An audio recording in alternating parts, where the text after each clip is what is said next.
Joe here. Thanks for visiting Road Trip Joe, and thank you for being my patron. Okay, these are my buddies. This is Sofia. Yeah, she's such a good girl. Is this little baby right here, Punkin. So affectionate. She loves having her neck rubbed. Now the one thing she doesn't like is this selfie stick. What's the difference between a donkey, a jackass, a burro, a miniature donkey, a horse? What's the difference? I have no idea. And you know what? Doesn't matter. All I care about is Sicilian donkeys. That's all I care about.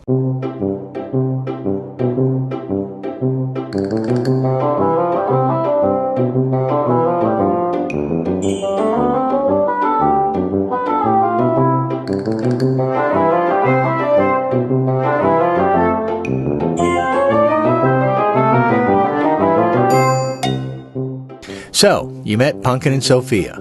Punkin and Sofia and other donkeys like them are sometimes referred to as miniature donkeys, and these two are from Sicily. Well, they aren't, but their great, so on and so forth grandparents were. And they look like donkeys because they are. They're just a little smaller. Now, to qualify as a miniature donkey, they can't be over 36 inches at the shoulder, so these guys definitely qualify. What really makes these two stand out, though, is that they are Sicilian donkeys.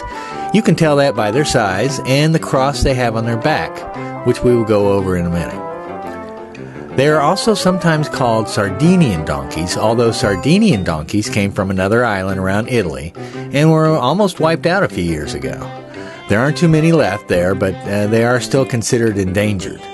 Some people say that the Sicilian and Sardinian donkey are basically the same donkey, but there are those who say no, that's not entirely true. For me, it's hard to tell. They look the same to me. But the Sardinian donkey was raised on the island of Sardinia, and the Sicilian donkey came from Sicily. So to me, these are two different breeds, and each has their own registry, in fact, on donkey breeds. Like Sardinian donkeys, the Sicilian donkeys got to Italy via their native North Africa. Okay, Sicilian donkeys were actually used to carry people, believe it or not, and to pull carts and just whatever things were heavy that they could just throw on them. Hard to believe, but I know. They were considered pretty hardy and didn't require a lot of food compared to other donkeys. And even though they're only 3 foot tall, they can weigh between 250 and 400 pounds, so I'm always mindful of their little feet. Now for the cross on their back.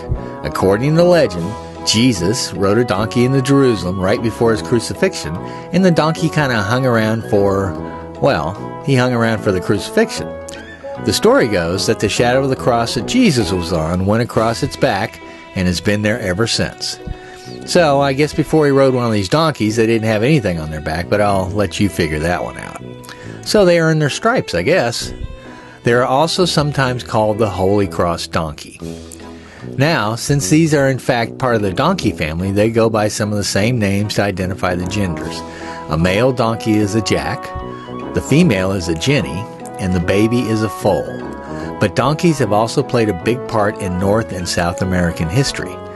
Christopher Columbus brought a pair of donkeys with him, the bigger ones, to the New World on his second voyage to the Americas in 1495. 30 years later, a pair was taken to Mexico, and the population spread from there. Since they could carry heavy loads and were pretty handy on narrow, rocky paths, they played a big part when people started to move west. The prospectors back in the California gold rush times used them, but when the gold ran out, the animals were abandoned, and a feral population of burros, as they are also known, developed, and they still exist in the Southwest. The Sicilian and Sardinian miniature donkeys, though, didn't come to America until the 1920s, and they were more of a novelty pet and have remained that way ever since. So these little guys have only been in this country the last 100 years or so, and they became quite popular as pets because even Martha Stewart has 3 of them. In 1929, this guy, Robert Greene, from New York, imported 7 of the small indigenous Sardinian donkeys, and they quickly became pets. Greene was a lifelong advocate and said the miniature donkey possesses the affectionate nature of the Newfoundland, the resignation of a cow, the durability of a mule, the courage of a tiger, and the intellectual capacity only slightly inferior to man's. By 1935, there were 52 of them in this country, and some of them were sold off from there, and they spread across the country.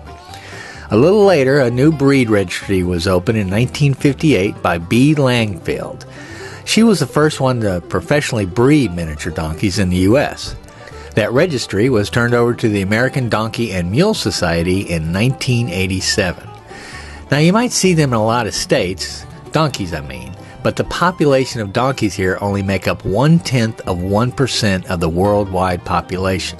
Donkeys have been used as working animals for over 5,000 years. Today, there are almost 40 million donkeys worldwide, and they are still used as work animals in underdeveloped countries. China, believe it or not, actually has the most donkeys in the world. Today, there are more Sicilian and Sardinian donkeys in the U.S. than there are in Italy or the Mediterranean islands they came from. Now, as you can tell from some of the pictures, miniature donkeys can have all kinds of different colors in them. And while there are over 140 known breeds of donkeys in the world, the Sicilian and Sardinian donkeys have remained pretty true to their breed. They are also the most affectionate and friendliest of all the donkey breeds. They are very tame and gentle and seek out attention from their human companions. And they can be lifelong companions because they can live to be 35 years old. One interesting tidbit I discovered was that these donkeys can go longer, sometimes 2 to 3 days without water, and that's longer than horses sometimes. And they love having their back and neck scratched. And their butt, of course, even if they have to do it themselves. I love these guys, and I think they like me too. Well, they like me when I feed them. For me now, though, they are my friends, and I really enjoy being around them. So that's all we got. Right, you two?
Okay, so just where do Punkin and Sofia live? Well, they live in this wonderful place on a hill in the central coast of California. You probably recognize it though when I shoot some of my video intros because it's such a great backdrop. And of course, a few shots of the horses make it into a few of my videos. And Dinah the donkey guard dog, I've had her in plenty of videos. Can't forget her. Haven't gotten Buster the cat's permission yet to use his image, but I'm working on it. About 25 years or so ago, my friends found this piece of rather barren land and made a home out of it. They built a house, a barn, some stalls, and lots of fencing. They did a ton of work, and it's a really special place. The best part is that I get to take care of it when they're gone on vacation somewhere. They've had other animals like horses over the years, and Dinah and Buster are just the current inhabitants of previous dogs and cats who have called this home. I love it up here, and I always look forward to staying here when the owners are gone. So, I encourage them to travel more, so I can come visit their animals. It's a great place. Thanks for trusting me with your animals. It's been great, and I mean that. That's all I got. Joe here. It's hawk feeding day. She's up there. She wasn't up there yesterday, so she's missed 2 days in a row. She's up there today. Oh, she was. There she is. Yeah, she's there. Let's see if I can whistle today.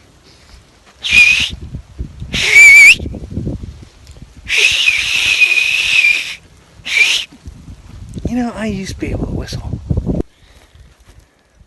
I'm assuming she's hungry. There we go. There's our little bone. Yeah.